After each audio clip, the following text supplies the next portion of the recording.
रक्षा करी तिवारी चाचा। पारस से भी महान तिवारी चाचा ए राम के लोहा से सोना बना दी। ये तो फाड़ला से पहले ही फाड़ गेल रे। चल उठ। हमारा जमीन में मरे के सपना देखा तारे कारी। ना चाचा, अभी मारे के नहीं के, अभी तो जिए के बा। यही से तो आपके तकावे के रास्ता बनावत रही। दरबार लोग हमके अंदर ना आवे दियलस, यही से आपके जमीन पर अपने नाम का बोर्ड लगा दियनी। बाबा एकरे नियत में खोट बा। मौत के सामने देख के अपन रास्ता बदल रहल बा। अरे चुप बुड़बक, जब दो महान लोग बात करे ना तब बीच में कूदे के ना चाहिए। चाचा हमार बस झगा थाना में बंद बा। तिवारी ट्रेवल्स आप ही के नाम से चलावत रहली, उ थानेदार उठा के बंद कर देलस, आपके नाम के कदर तक ना कैलस। चाचा हमार बसवा छोड़वा दी। ओहो, तो तू ही हवे जे हमार नाम रख के लोगन के हड़कावत रहले है। ना ना चाचा, हम सीधा साधा राम केहू के का हड़काई, बस आपके नाम के सहारा लेके बस चलवावत रहली। अच्छा ठीक बा, ई रहल तोरा बस के चाबी हमारा पाँव के नीचे। आओ चाबी ले जो, बस छुड़ा ले।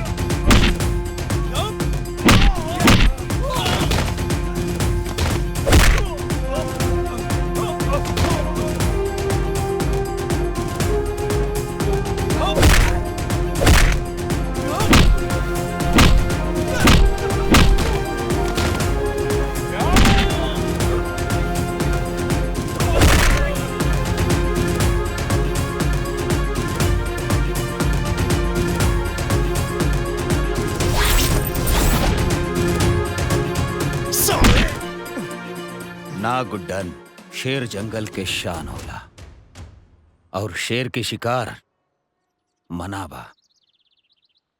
वाह, तिकड़म और समझ के साथे शक्ति भी बा, और उस शक्ति के रोक के रखे के सामर्थ्य भी बा।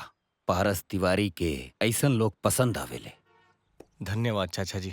हमरा से मिले खातिर तू बहुत कांड कैले हुआ, यहाँ तकले अपन जान के भी जोखिम में डलले बाड़ा, एगो मामूली बस खातिर। वो सामान्य बस ना है चाचा जी, तिवारी ट्रेवल्स हमार जान। तिवारी बाबा वो बस से ड्रग्स के सप्लाई करत रहलन, उनकरा सपोर्ट करबा तो तोहन लोग के समाज में का इज्जत रह जाई। ये सब झूठ बात है चाचा जी, कि वो हमके फंसावे की कोशिश के बा। रउआ सामने अपना मर्दानगी की कसम खा के कहता नहीं, जहिया वो मिल जाई ना तहिया आपके चरण में लेके पटकम और सीधे ऊपर भेज दे। तिवारी बाबा एकरे बात में मत अइहा। अरे ये एक नंबर के लौंडिया बाज हा साला, ऐसा आदमी पे हमनी के भरोसा ना करे के चाहिए। अरे गिरधर, मर्द स्वभाव से तनी मस्ती खोर होबे करेला, केहू दबा देला, केहू दिखा देला। और सुन, ते अपन जबान बंद कर, हमरा आदमी के पहचान बा। और राम कबो फुर्सत से मिला हमरा से। ठीक बा चाचा जी, प्रणाम। खुश रहा।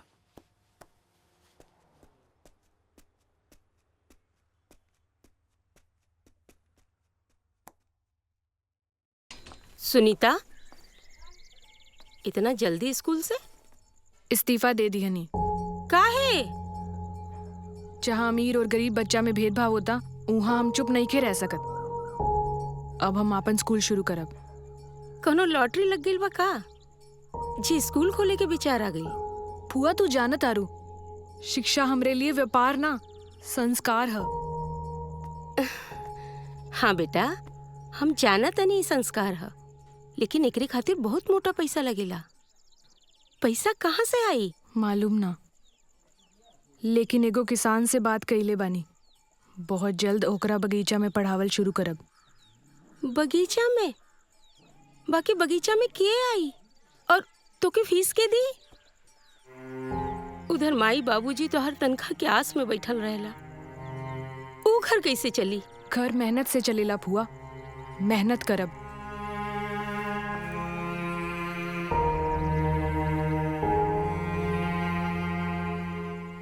पता नहीं लड़की के भाग में का लिखल बा।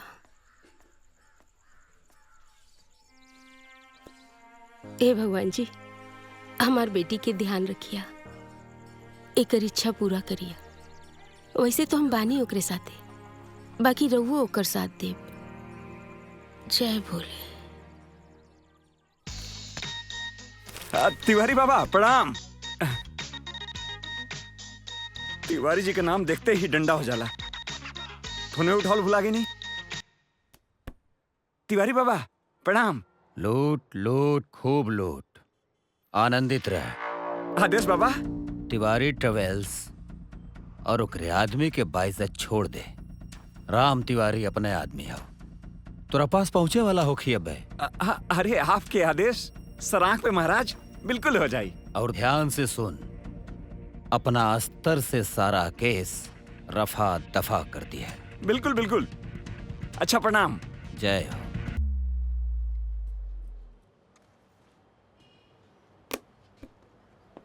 ए विनोद। यस सर। दोनों के बाहर ले आवा, दो चाय ले आवा। ले आओ तनी सर। बाहर आओ।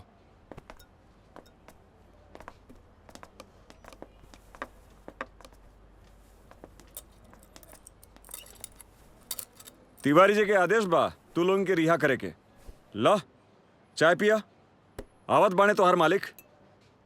रउआ के हम पहले ही कहले रहनी कि राम भैया तिवारी जी के भतीजा हुअन, आप समझे के तैयार न रहनी।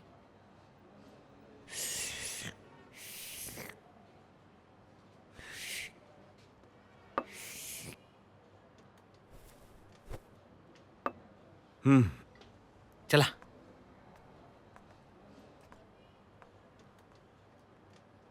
साला पुलिस में हम और कानून चलाता तिवारी के। तू कहत रहला ना राम कि हम स्कूल छोड़ दी हनी। हम बहुत जल्द आपके खातिर स्कूल बनवाए के इंतजाम करब। स्कूल बनवावल बच्चन के खेल ना होला राम। हमार मुनीम जी भी ये कहत रहना कि बस चलवावल बच्चन के खेल ना होला। देखी बस चला था ना। बस छूट गई का थाना से। जवन चीज राउर नाम लेके शुरू हुई ओके के रोक सकता। बस भी छूट गई और अब स्कूल भी बनी। कैसे छूटल? हम तिवारी जी से बात की नहीं, वहां के थाना में फोन करके छुड़वा देनी। एमएलए तिवारी? हाँ, और हम कल एगो फंक्शन भी रखा तनी, उमन तिवारी जी भी आवतनी और रउए आवे के बहा। अपन भाषा में मनोरंजन खातिर डाउनलोड और सब्सक्राइब करी चौपाल।